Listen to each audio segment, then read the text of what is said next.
Hello everyone, it's Don Bain, the Gadget Professor. We're on show number 243. Today I'm going to take you to Las Vegas, Nevada, and I have an interview with Mr. Ben Franklin. Stay tuned. He's got the toys. He's got showmanship. And he's got sex appeal. Ladies and gentlemen, from the great Southwest, here's the guru of gadgets, the dapper and dashing Don Bain, the Gadget Professor. Gadget Professor. Hello everyone and welcome. My name is Don Bain and thank you so much for tuning in. I am known as the Gadget Professor and we are on show number 243.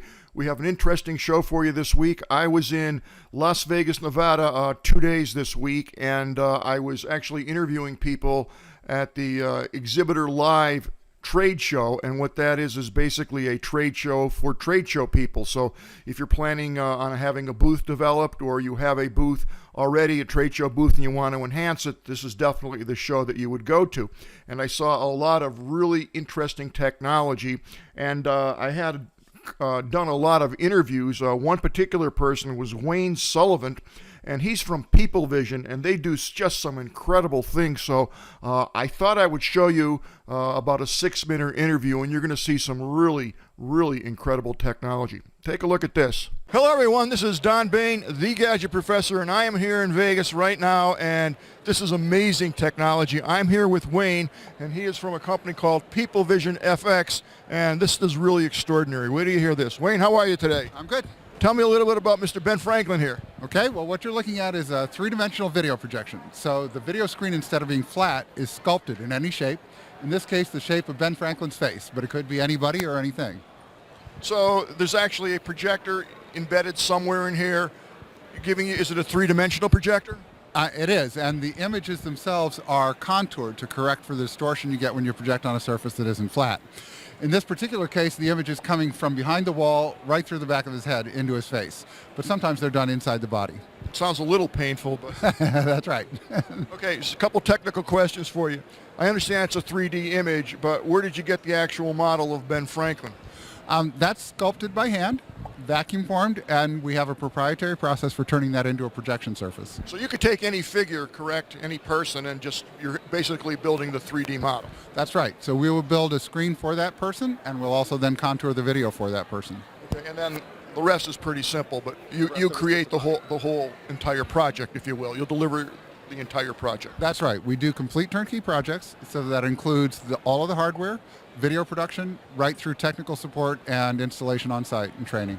Now, how do you go about determining what the character should look like? In other words, with Ben Franklin, you have obviously historical references and things like that, so that's what you use for the initial characterization? That's right. That's right. And we've done a number of historical characters. A lot of times we have to do research to find photography from various points of view. But we've done projects like recreating Margaret Hamilton as the Wicked Witch of the West for MGM Grand, and recreating Franz Kafka for a project in Prague. And the audio is just recorded as it normally would be, and it's run through a speaker system or sound system, wherever that may be. That's right. We have our own studio that we have set up just for doing this kind of shooting, because it's very specialized shooting, and then the audio is shot at the same time as the video. It looks like you're having a lot of fun doing this. We are. We have a great time. Who's the craziest character you did, or one of the most unique? Oh, wow. I guess maybe the most weird would probably be the project that we did in Prague for Franz Kafka. Although we did a fun project for Warner Brothers for their theme park in Germany, where we did this gigantic face of a bad guy in a magic show. And at one point the stage rotates around and there's this huge cave and this 10-foot tall face that's yelling at the live actors that are on stage. That sounds great. Tell me, how long does it take to create typically a project like this? It varies quite a bit depending on the complexity of the job, but it takes about 12 weeks in general, sometimes longer if it's very complex, and sometimes shorter if somebody's really got an urgent deadline for us to work with. Now, do people buy these? Do they rent these? Do they lease these? How does that work? Basically, the answer to that's yes. We do all different arrangements depending on what's best for the client. Sometimes somebody has a very short-term, one-time use for something, in which case it's probably better for them to rent it. Other times it's for a permanent installation or somebody who has a lot of trade shows. In a situation like that, it's usually better for them to buy it. So the actual design, I'm assuming, is done in some type of a CAD system? Actually, all of that stuff is proprietary and was developed even before CAD existed, or at least in terms of general usage. So we have our own processes for doing Oh, that's very interesting. That's really interesting. Give me a feel, just roughly, what does something like this cost? Well, we've done... That's a tough question, I know. It is, because every project is unique. Our standard answer to that question is that every project is unique. We write a proposal for every job. All of our pricing is by proposal. But we have done projects as inexpensive as $15,000, and we've done some that were as expensive as almost $500,000. Oh, I'm sure. I'm sure the amount of work that goes into this, I'm sure, is quite considerable. That's very interesting. Now, if someone was interested to be involved in doing this type of technology, what would they study in school, for example? What would you recommend? That's a really good question. Thank you, thank you. Hey, I'm the Gadget Professor. I asked the good stuff. That's right. I was actually an art student. So I started off my career as an art professor teaching drawing and sculpture, and then ended up getting a job as a creative director with an advertising agency doing video production, and so now I do three-dimensional video projection. That's very interesting. So I always tell people, if you're an artist, you want to be an artist, but you also want to get involved in computers. Today, to me, it's a must. Sure. And other members of the team have different backgrounds. So we have people who have engineering backgrounds, and we have people who have quite a bit, though, of creative background is really our... Hey, hello, everyone. It's Don Bain. We're here with Wayne. We still haven't left.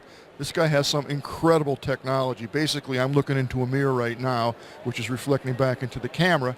And as you can see up here, we have bubbles, if you will, things that I'm actually thinking, does anybody see me? So, Wayne, why don't you tell us a little bit about this? I'm sorry, I didn't hear your question. Why don't you tell us a little bit about this? Okay. What this is a magic mirror, and the idea is that it reads your mind.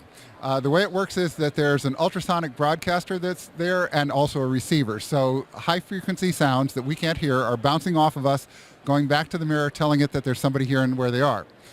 The thought bubbles themselves are actually like a magic 8-ball, where they're just basically pre-recorded guess as to what somebody might be thinking looking into the mirror. But once in a while you get it right and the person says, that's exactly what I was thinking. That's great and very innovative. Now we have something else over here which is really interesting. Why don't we take a walk over here and we'll refocus, and this is a very interesting, I don't want to call it a gadget, but it's interesting technology, and you're not going to see this every day, trust me, but eventually you will probably. So Wayne, again, why don't you tell us a little bit about what this is? Okay, because we do three-dimensional projections and people know us for that, they often ask about holograms. So this is a holographic image which is created by sort of lifting a picture off the page and putting it into three-dimensional holographic space. It could be used for a brochure or a magazine, the way we're showing it here, or really for any object. We could have the ability to take a static object and animate it and make things happen on it, around it, above it. So you're basically broadcasting, if you will, reading a piece of copy or photograph. That's right, and then turning it into a three-dimensional image. Now, can this be, I would imagine, brought up on a larger scale for a bigger display? It can. It can be made as large as a theater if you wanted to, so you could have actually holographic people walking around on a stage. Have you done that? Yes, we have. And where would people see more of your work, more of your products? Well, this is a great place to see us at Exhibitor Show, but also we exhibit at the International Association of Amusement Parks and Attractions, because we really got our start in the theme park business 25 years ago. 25 years ago? It's a long time. You've seen a lot of innovation, I'm sure, in 25 years. We have. Almost everything we've done has been because somebody wanted something different that they've never seen before. So that's really what our job is. Well, that's great. Well, folks, I thought I'd bring you some new, interesting technology. We are here at the Exhibitor Live Show, where we really have some cool things going on. And we are here with Wayne, and he is from PeopleVisionFX. This is Don Bain, the Gadget Professor. I thought that stuff was pretty incredible. And you know what? When we were running our video camera, the lighting wasn't as good as we would have liked it, but Ben Franklin looked extraordinarily real because the lights were shining directly on his face. It looked a little washed out, but in actuality, it was far from washed out. It looked really real, and some of that stuff was just positively amazing. So the company is called PeopleVision. You can certainly go to their website. Actually, here it is here. And if you want to take a look at some of their projects, just go to their projects page, and you will see just a ton of things. And it's really interesting technology. So thank you very much, Wayne. I certainly enjoyed that. I hope you did too. All right, well, let's get into some housekeeping. We'll make it quick. As you know, you can watch the Gadget Professor from my webpage or iTunes or anywhere there's a flat surface. Any browser will take you to the Gadget Professor show. What you want to do is subscribe to the show notes. Just go down to important pages, click newsletter right there, and essentially you're going to put in your email address every Thursday evening. As soon as the show is posted in your inbox for absolutely free, you will get all the show notes, and essentially that's just a hot link of everything we discussed in the show. We do have a Facebook page. We'd love everybody to like us on the Facebook page, and actually I have a couple clips from the Exhibitor Live show that I just put up. Actually yesterday. I'll have a few more up in the next day or two, so that should be fun. And I will tell you that I will answer all your email if you send me an email at thegadgetprofessor@gmail.com. That would be thegadgetprofessor@gmail.com. If you want to follow us on Twitter, that's real simple to do. It would be @gadgetprofessor, @gadgetprofessor. So that takes care of our housekeeping. Let's get into some bizarre news, and this is really bizarre. The IRS is using a system that was hacked to protect victims of a hack, and that was just hacked. So here's the article. You can read it. It ain't easy being an American taxpayer, that's for sure.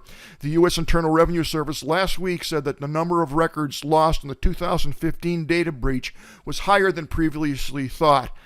That's the standard jargon for everybody who's been hacked. Going back, 5 or 6 years ago, TJ Maxx was hacked, so on and so forth, and they never thought it was as many as they were. They probably knew, but they never wanted to admit it. In any event, someone broke in and stole tax transcripts for about 100,000 people were affected. They bumped that number up to 334,000 in August, and now they say the actual number is 725,000. Truth of the matter is, that's 750,000 people-ish. It's probably closer to 1 million. We'll never know, but that's not the end of the story. It actually gets worse. To protect the victims of this data breach from further harm, the IRS provided them with IPP, Identity Protection Pins. The pins are secret codes that those taxpayers now have to put on all of their tax returns, or the IRS won't accept them. As long as they keep their PIN secret, they should be safe from fraud. For this master plan to work, though, the IRS would also have to keep its PIN secret. Unfortunately, it seems that the agency is having trouble doing that because someone just found out, actually yesterday or the day before yesterday, that at least one of the pins have been compromised, and that ain't too good. So, once again, your information is out there. It's being hacked. Even the government can't keep it safe. Talking about the government keeping things safe, I think they finally realized that everything is hackable and everything is vulnerable. So what they're going to do, and I actually think this is a smart move, is the U.S. military invites pre-approved experts to hack the Pentagon. Folks, I don't make this stuff up. The article will be in the show notes. But the Pentagon on Wednesday invited outside hackers. Now listen to this carefully. The Pentagon has invited outside hackers who have been vetted to test the cybersecurity of some of the public U.S. Defense Department websites as part of a pilot project next month. This is the first program ever by the federal government. So if you think you're a good hacker, if you know you're a good hacker, you want to be contacting the Pentagon, I kid you not, and you want to be vetted so they make sure that you're authorized to hack, and they're going to let you see if you can hack your way into their system. Kind of a cool idea. I wonder how much we'll find out about it in terms of general public information. Should be pretty interesting, but it's not a bad idea. All right. Let's get into some software today. This is a cool site. Anybody can dial this up. It's called StumbleUpon. Some of you may have used it. Some of you may wonder what it is. But essentially, it's going to allow you to fine-tune your browsing, and it sends you emails on whatever your interests are. And if you look at their sign-up page, which is totally free, you put your email and your username in, and boom, you're going to get everything from science to self-improvement to software, space exploration, books. Pretty much anything you could think of will be on here, and it's real simple to do. So if you like software, You're just going to check that, space exploration, so on and so forth, and then it will send you new things as soon as they hit the internet. It will tell you what's going on. So it's a very nice, user-friendly page, and give StumbleUpon a try. I think you're going to like it. I use it. I enjoy it. Now here's a piece of software everybody can use, whether you know it or not. Most everybody is using Skype today, and have you ever wanted to record one of those Skype calls? Well, now you can, and this is a free piece of software, free video call recorder for Skype. This only works on Windows as far as I know, but it's the first free Skype video caller recorder in the world, and it has no limitations whatsoever. So you can actually have your choice of what it is that you want to record. You can record a picture-in-picture. This program records audio and video on all sides of the conversation. You can record only one side, the other side of the video conference, or all sides of the audio. And it has a lot of other unique functionality, if you will. It's totally free, so all you got to do is download it, and I will have the link in the show notes, and you'll want to give that a try. I'm squinting down because I moved my camera a little bit, and it's kind of over the tabs, but I can see now. I keep getting requests for this. This will probably be the last time I'll cover this. I think this is the second or third, maybe it's the third time. People, for some reason, keep emailing me and saying, what was that program that makes everything I do confidential? Well, it's called CyberGhost, and it's a VPN, virtual personal network, virtual private network, and the internet is now safer than yesterday thanks to our new features. So this will block ads, it will keep out malicious websites, and it will block out pretty much almost all of the attempts to penetrate what you're doing, to track what you're doing. So you might want to check this out. It is free. They do have a paid version. Obviously, if you pay, you'll get better service. What kind of better service? You're going to get faster upload and download speeds without question. So you can see they're right up front about it. CyberGhost has a completely free, available for Windows, the Mac, and the Android for $5.83 a month. Billed annually, you can speed yourself up about 5 times faster compared to the free service, and there's no ads with the paid service, where there are ads with the free service, and then you have a Premium Plus, which will let you run up to 5 devices. So if you're interested in keeping things as private as you can, this might be a good alternative to you. You might want to try the free site if you find you like that, but it's too slow. You may want to spring for the $5.83 a month, which is billed annually. Now, here's another piece of software that I think it's a good idea to have. There's a bunch of these floating around. I always like Nersoft. They make a lot of wonderful free programs, and they're pretty robust. This particular one is called Wireless Network Watcher 1.95, and this is a small utility that scans your wireless network and displays a list of all computers and devices that are currently connected to your network. For every computer or device that is connected to your network, the following information is displayed. You're going to get the IP address, which you should know anyway, and you're going to get the MAC address. What's the MAC address? Well, every single device that connects to the internet has its own unique MAC address. So if you have 10 computers, each one has its own unique MAC address. It's just like a fingerprint. It's your own unique identification.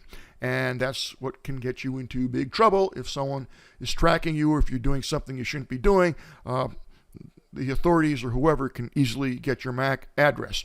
In any event, this will tell you who is on your wireless network and who is not, what devices are connected and what devices are not. And if something comes in, it will alert you. And if you don't know who Sam Cook is, but you think the Cooks live next door, they're probably using your internet. So this might be a good piece of software to have. It works on the Mac, the OS, and I think it works on Linux too if anybody's using that. There's also another program made by SoftPerfect. It's called Wi-Fi Guard. Now, for some reason, the Wi-Fi Guard, again, it's very similar to the Nersoft product. Again, this is totally free for Windows. However, if you want the Mac version, they do have a Mac version. Unfortunately, you're going to have to pay for the Mac version. That costs, I think, $10 or $9 something, but it's worth it because they work well, and I always like to know who or who not is on my network. And then we have the gadget of the day, which is kind of a kind of a rinky-dinky, but it's a cool gadget. This is a USB light, and this is kind of a neat one because it plugs directly into a USB port on your computer, your laptop, your desktop, or any of the power packs that you may have to charge whatever device it is you're having. Basically, it's a light bulb. It's an LED light bulb, which means it takes virtually no energy. It has a little plastic hook clip that you can hook the light on, and it's very light, but this one has a switch on it, and it works real well. I'm going to show you how well it works. That throws off a heck of a lot of light. So if you are going camping or you're on a train, this might even annoy someone if you're on the train. But these work real well. They're LED lights. They take very little current, and they'll plug into any USB port. Doesn't matter whether you're using a Mac, a PC, a Chromebook. It just doesn't matter. Again, this one is nice because it has a little switch on it. Some of them don't. It's the exact same thing, except they don't have a switch. A lot of companies make these. This one sells for $4.66 on a company called T-Mart. If you Google USB lights, you'll find all sorts of configurations. This is kind of neat if you have a child and they like to read at night, or they want a light in the room. This is kind of cool for them, and it's plastic, it's not glass, so if they drop it, they're probably not going to break it, and even if they do, it's an LED bulb. Nothing's going to happen to them. So that's the simple, easy gadget of the day. I thought you'd enjoy the interview. I know I enjoyed conducting it, and I will see everybody next Thursday evening. So long from the Gadget Professor.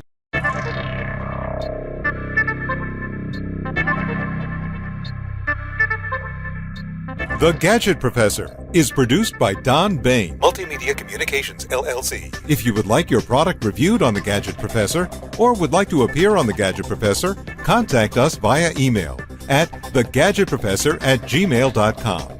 The opinions expressed on the program by the host, guests, call-in listeners, or chatters are solely the opinions of the original source who expressed them. And thank you for watching The Gadget Professor.